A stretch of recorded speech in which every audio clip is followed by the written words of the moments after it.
Alrighty, welcome everyone. I'm Teeaboo and I am here this morning, and it is morning, which is kind of weird, for Legend of the Galactic Heroes, episode 67. Last time on Ginga.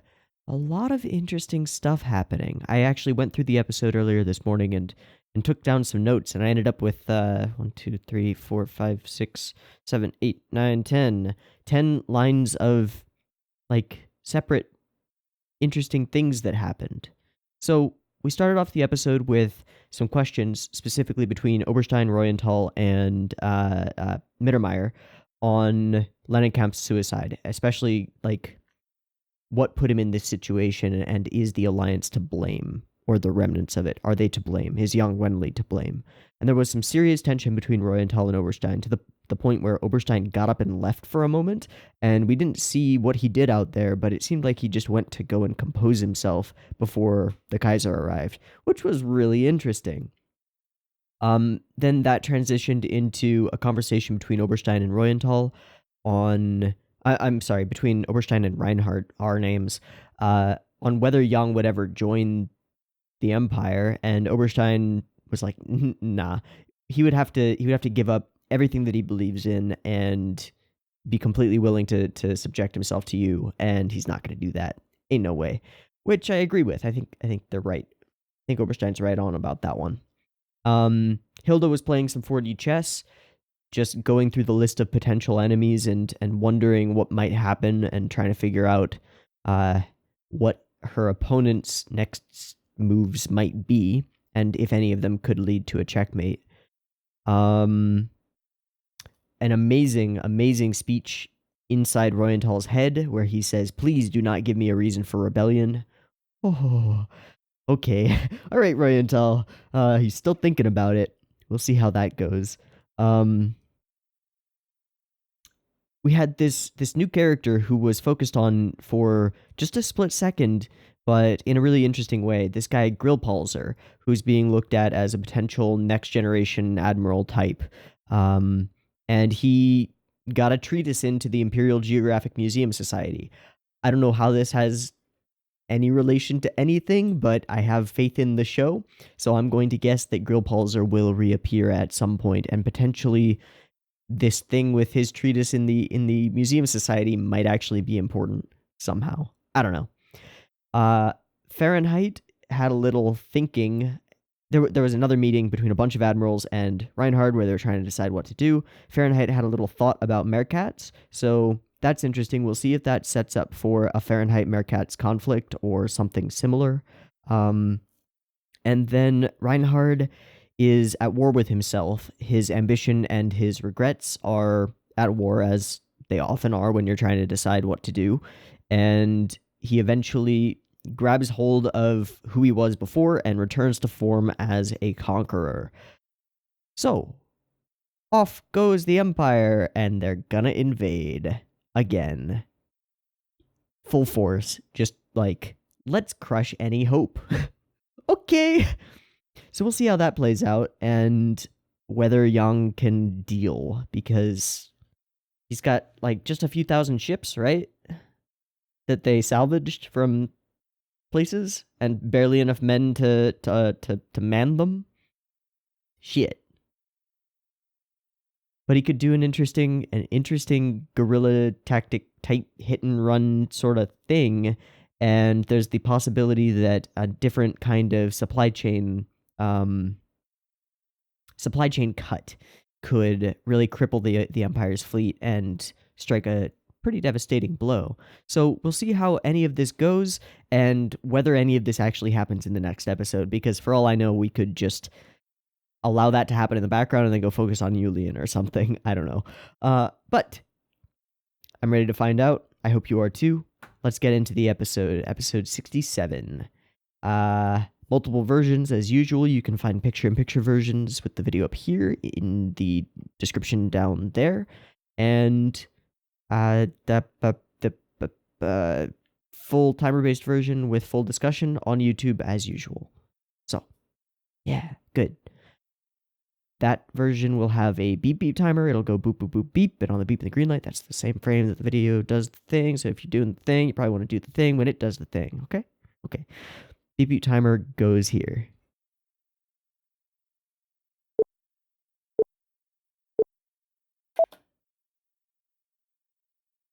I'm feeling kind of goofy this morning. I don't know.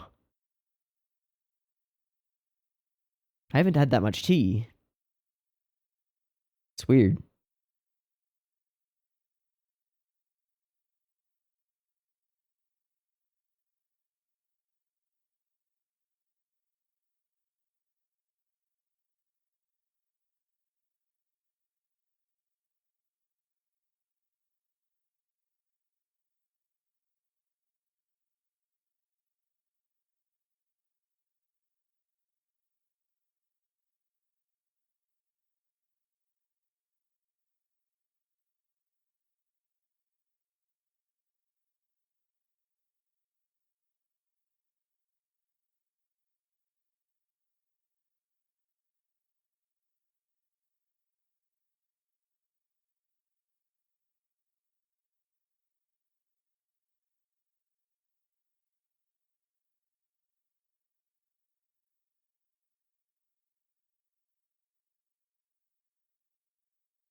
Uh-oh.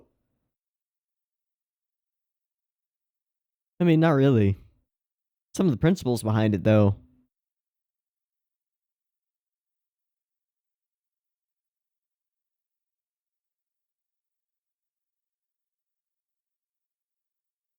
Hey, just a heads up, we're gonna attack. Uh-huh.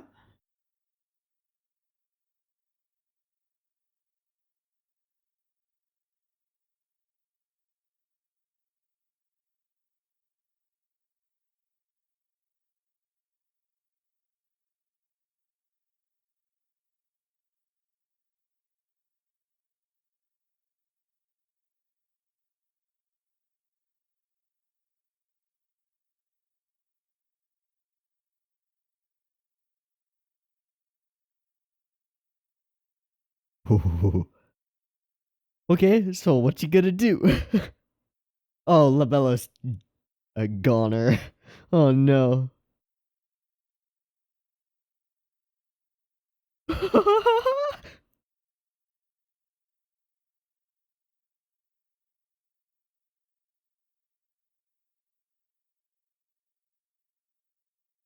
Shit. Oh, this is amazing. What a play, Reinhardt.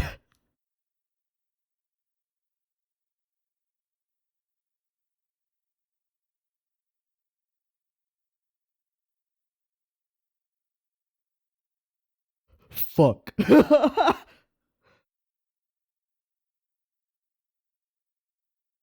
Oh, this works so perfectly for him. That's Bucock? He's looking real old.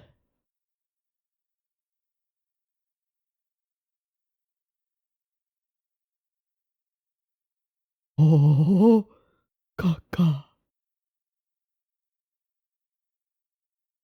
Oi, woman, bring me my uniform. Where is my admiral's suit? All right, Bucock is suiting up.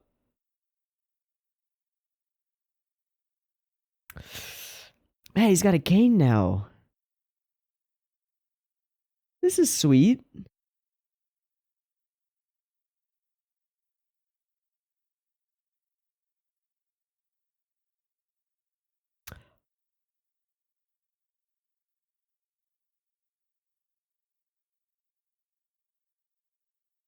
Shit.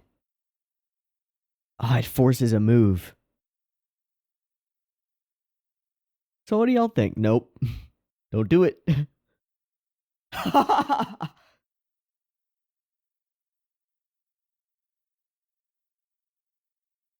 you feeling, Frederica?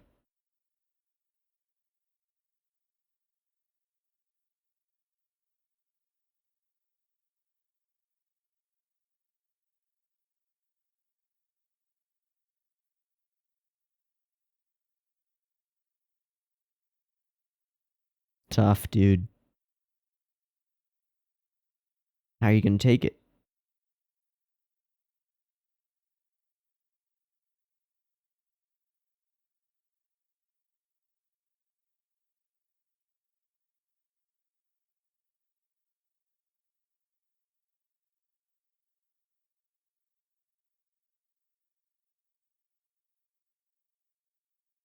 If.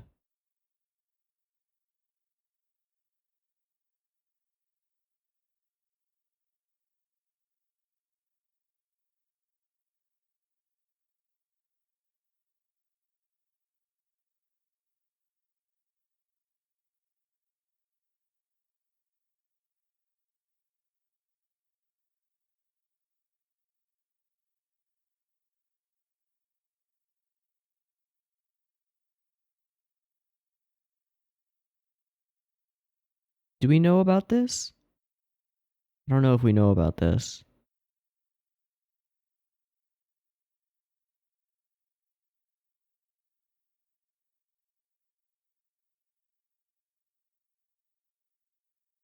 Marry her.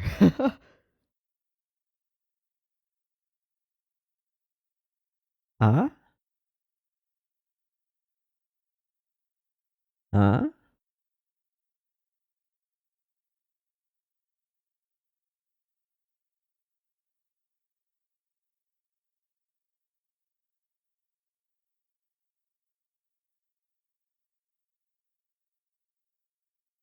Or form of posturing?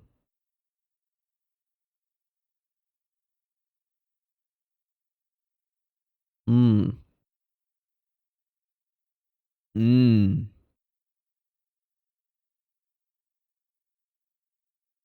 Yes.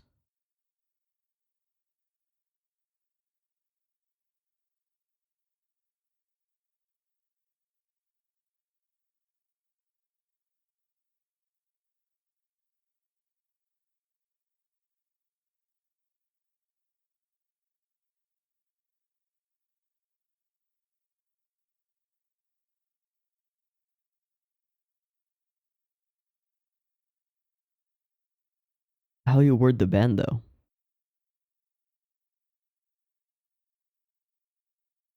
Yes, but you're growing to fill the void.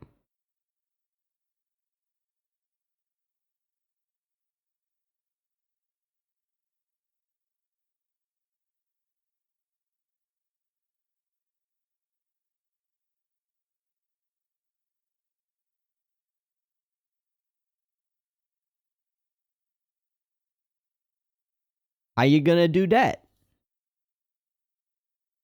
Okay. I don't. Oh.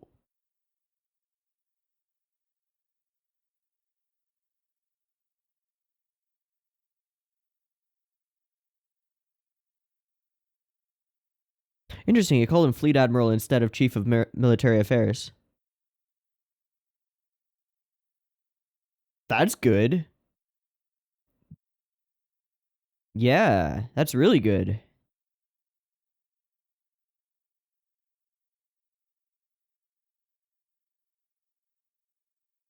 The chance he needs? Maybe.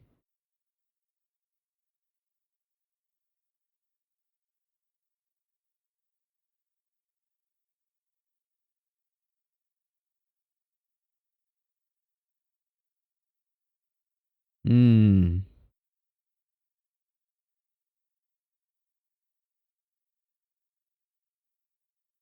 He looks so much more childlike recently.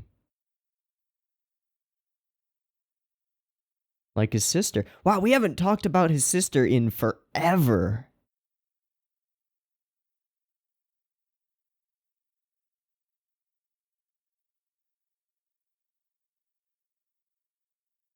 To sell merchandise?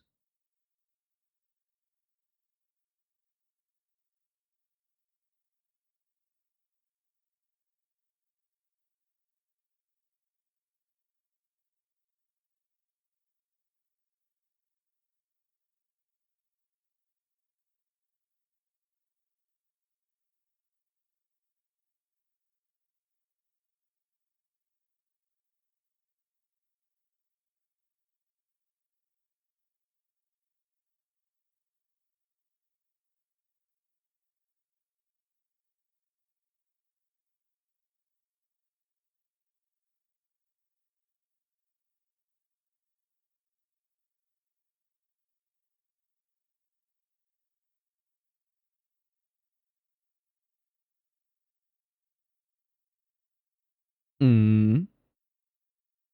Mm.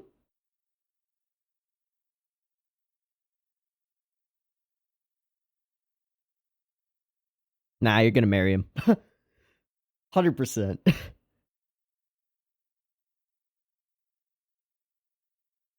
Hey!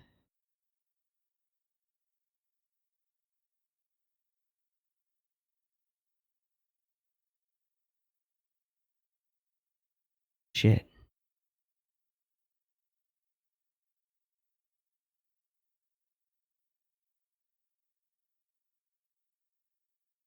The old man returns.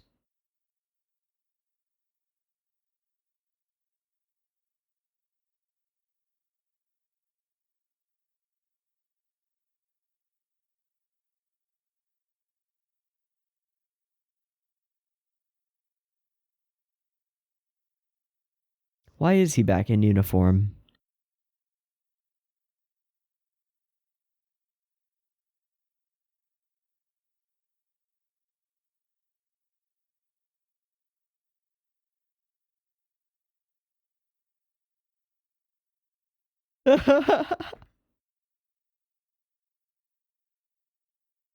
Alright, buddy.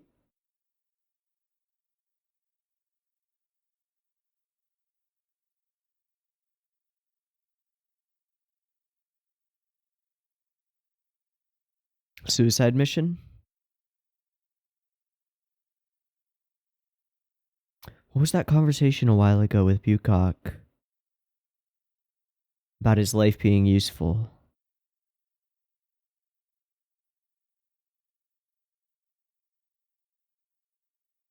Young fight with the young. Yeah, so he's going on a suicide mission.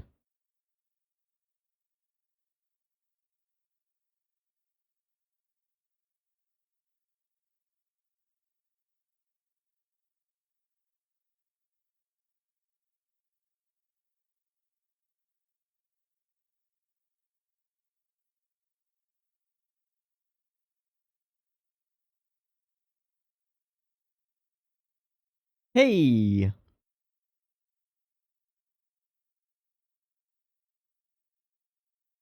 Eyes brimming with admiration.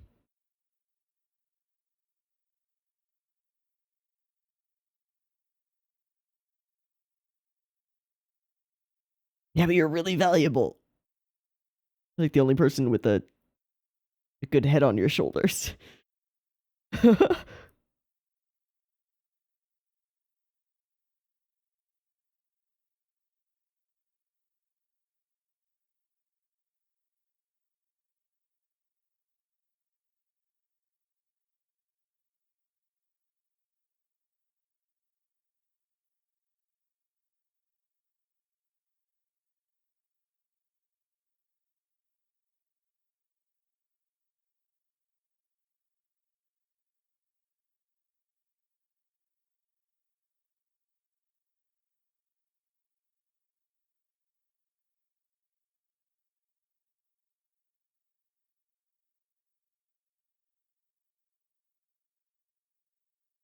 Hmm.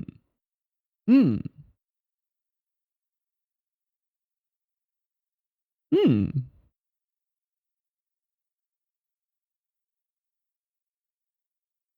Oh god. What a big table.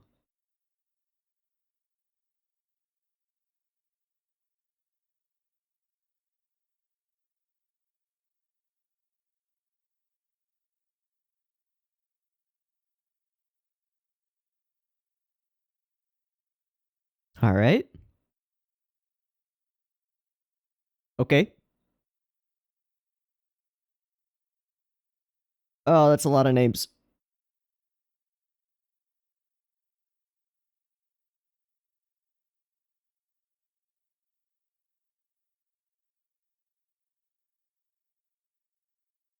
Okay.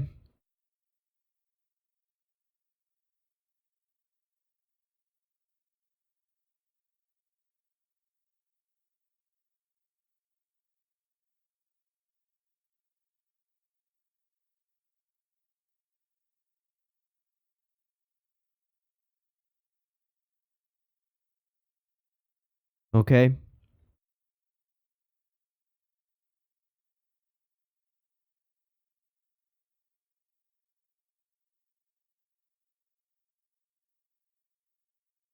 Okay. So the if becomes a reality. Ha ha ha ha ha.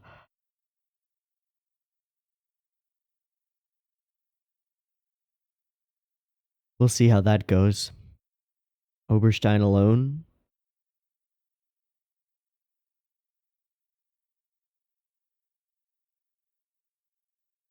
This plays perfectly into my plans.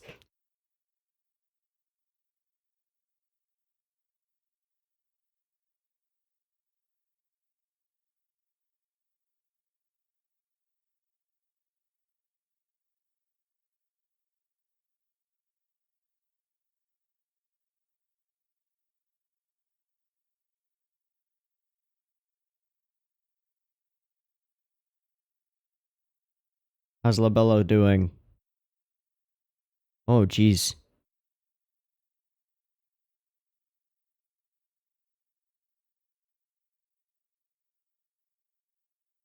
That's smart. Up vandalism.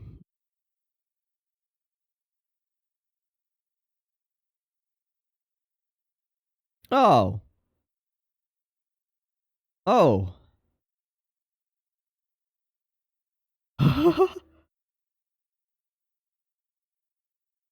Oh.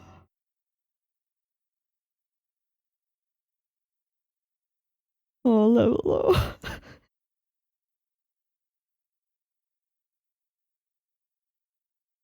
He's gonna have a heart attack.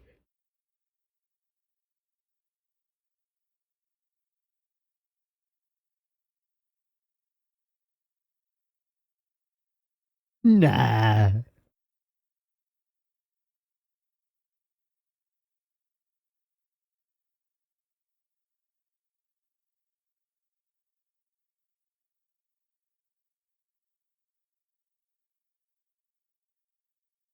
Dude.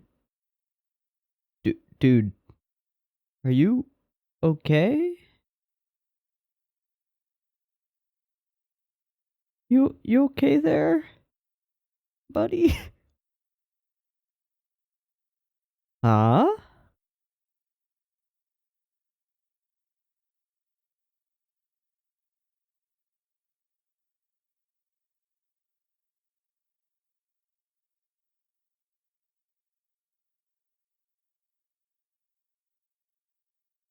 Mm-hmm.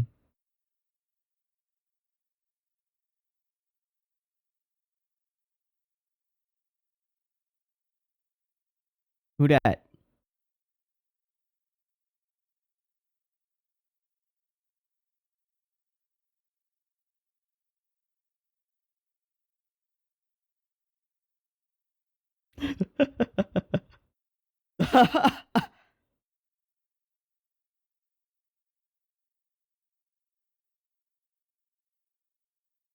Okay. Interesting.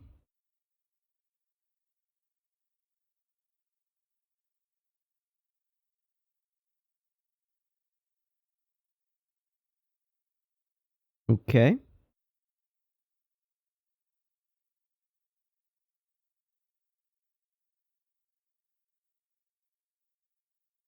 Okay. What are they going to negotiate? They're from Young's party, right? Exactly. Yep.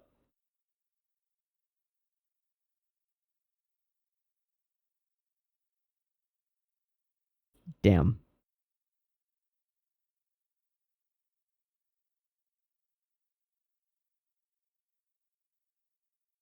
But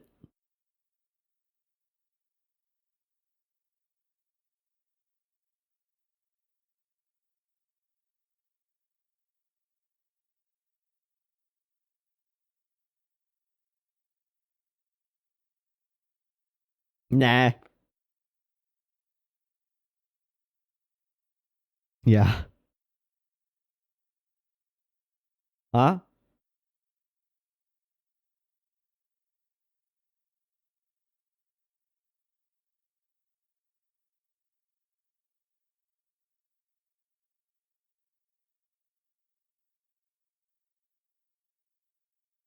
It reminds me of fork. Spork? Fork.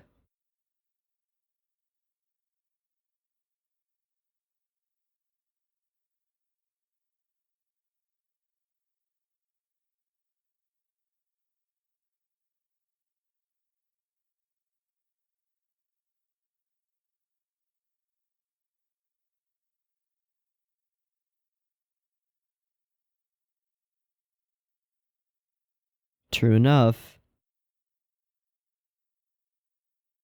Probably. Probably.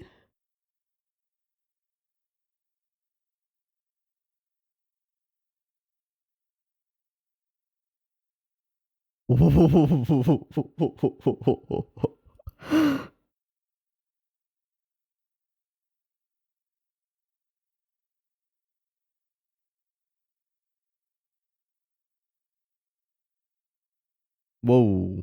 Yeah. Time for Mittermeier to step in.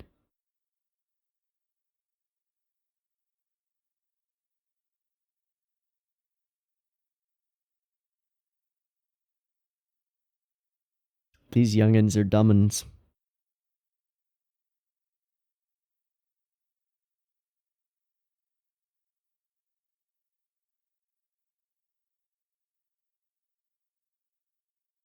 Depends who the leader is.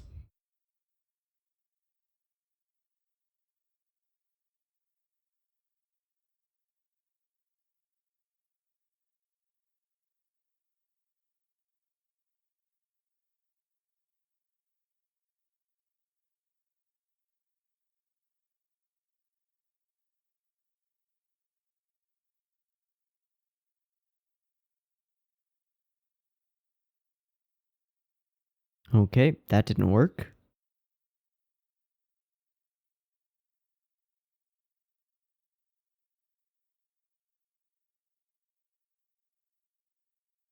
Nah.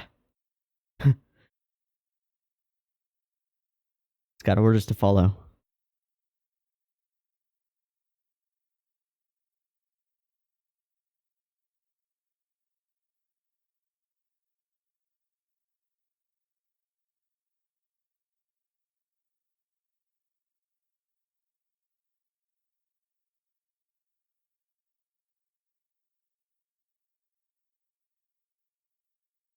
Good luck with that.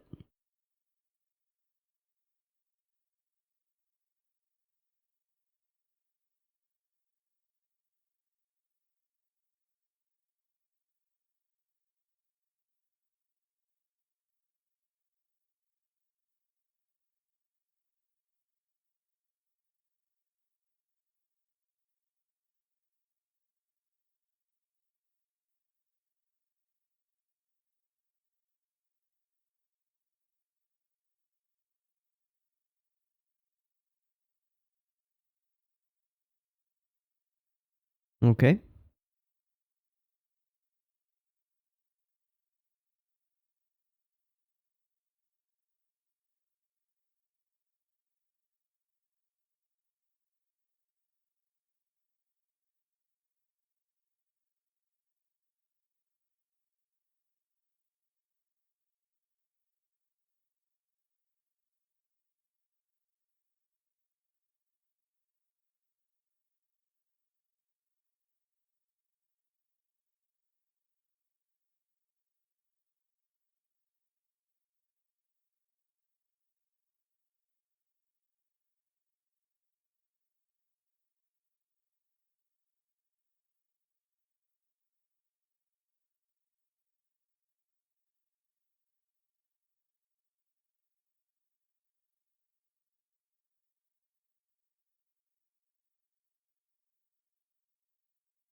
Interesting.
Okay, interesting episode.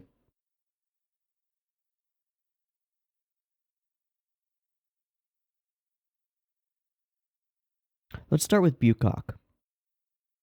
Bucock comes out of retirement, sort of. Puts on his uniform. He agrees when the blonde guy asks him if he's going to lead the fleet. But he refuses to sit in his chair, his admiral's chair. And he also refuses to take anyone under the age of 30 with him, which reads to me like he's going on a suicide mission.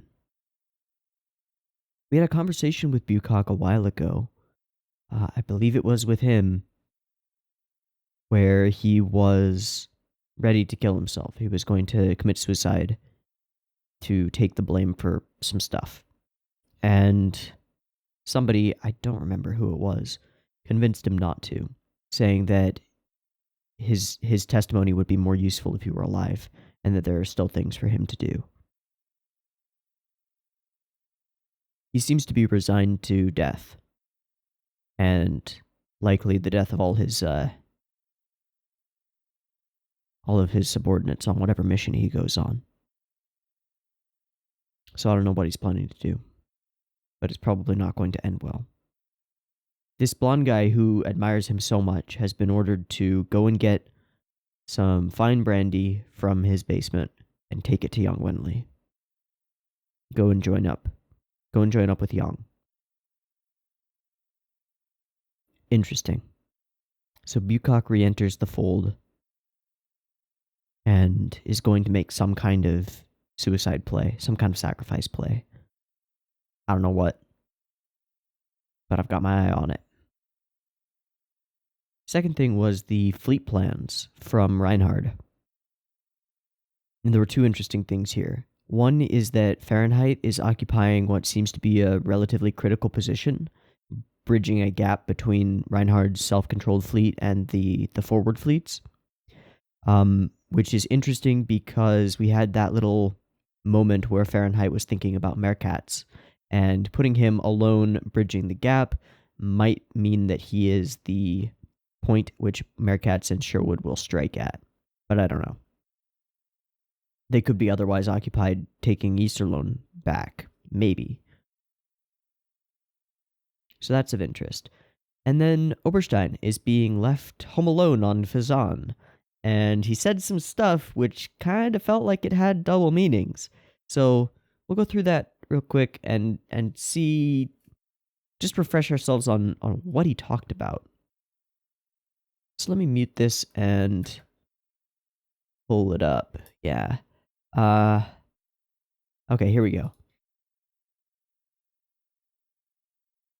So once they leave, yeah, okay. So they leave. Thought you would oppose his decision. Isn't this a risk? Nah, not really. Swift decisions coupled with swift action. Okay, I guess it doesn't really have double meanings.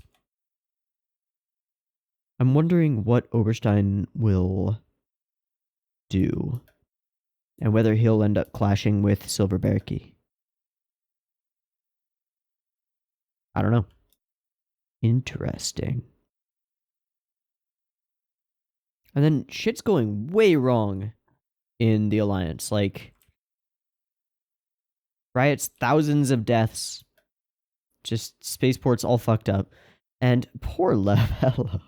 I'm starting to feel some sympathy for the guy. He is just wrecked. He looks terrible. He seems to feel terrible. And at the end of this discussion, it's like, you mean my character has changed? What? Yeah, dude. At the end of this discussion, he starts just falling apart. He can barely speak. Yeah, we get this shake of the head. Jeez. Poor Rebero. This starting speech by Reinhard to everyone in the galaxy.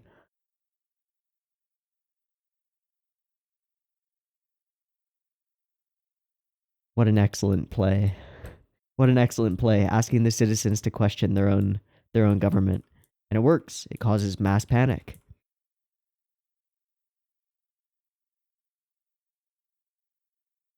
Where did the pride of the Republican democracy go? Bucock is watching. He gets up, and his wife has already got his uniform for him. And this nod that they share, this knowing look. Hmm.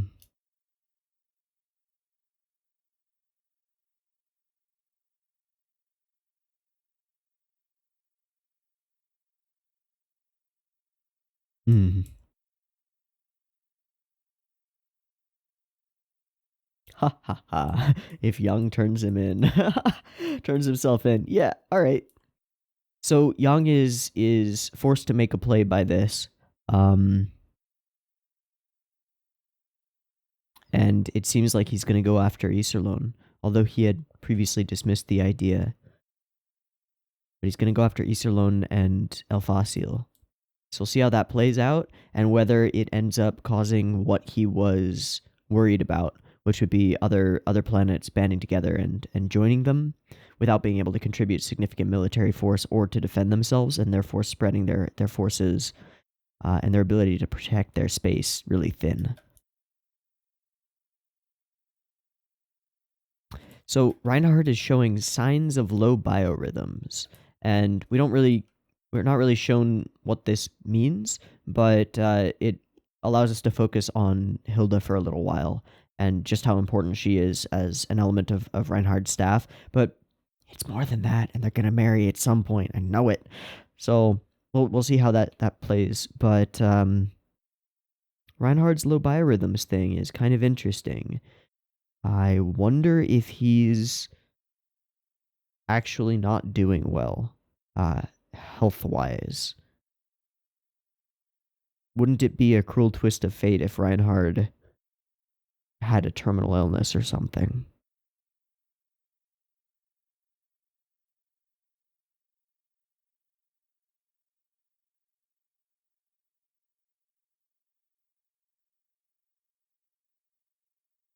And then there's this thing which a lot of emphasis is put on, this whole denouncing other people if people don't say Sig Kaiser, which is interesting because it's the kind of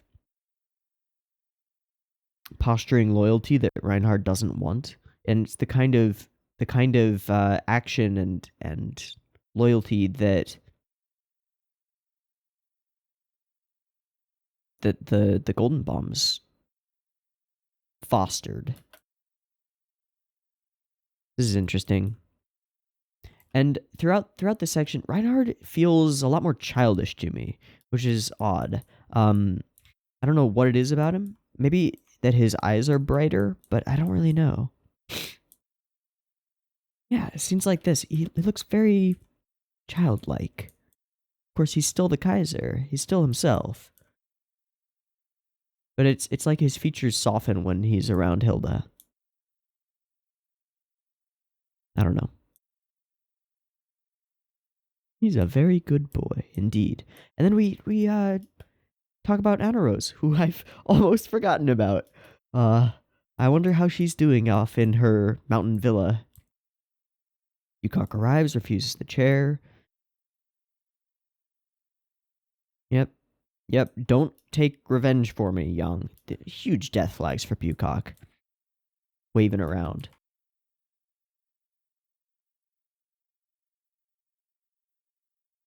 And then this was interesting to me. We owe him on a personal level. We owe Reinhardt on a personal level, but we should take it upon ourselves to go against him. That's interesting. This his lenience toward them is not a reason to avoid fighting him. I like it. Get some brandy, take it, and then we've got the fleets. And we show what's his name? Grillpalzer. Grillpalzer and his friendo, Napstein, are a part of the fleet, and they're going to be doing some operations, so I guess they're going to stay on screen for a bit. We'll see if they end up becoming somewhat more major players. Should be interesting. Okay, I think that's all I've got to say about this episode. the way that the narrator left off with the whole his vague fears will become realized. I don't know what that's gonna do. This diplomatic emissary guy doesn't seem super effective. I doubt he'll be able to convince Reinhardt of anything, but he could fall into somebody else's plan and allow Yang some breathing room or some other route or something. I don't know. We'll see. Definitely something to keep our eyes on. So, I think that's about it for the episode. Let's wrap it up. If you liked the video, go ahead and do that. If you hated it, give it a thumbs down. It's all good. If you could leave me a comment letting me know why you hated it, that would be really helpful. If you're not subbed and you want more, maybe do that. And if you are subbed and you're not getting my videos, maybe the bell can help you. And as always, if you really like this content and want to support this guy, you can do that by heading over to patreon.com/Teeaboo. And you can get a bunch of early Legend of the Galactic Heroes and early access to a bunch of other stuff and Discord access and voting rights and all kinds of goodies. So check that out if you want to. And yeah, I've been Teeaboo. This has been Ginga Eiyuu Densetsu, episode 67. I hope you've enjoyed it as much as I have, and I hope, as always, to catch you in the next one. Peace.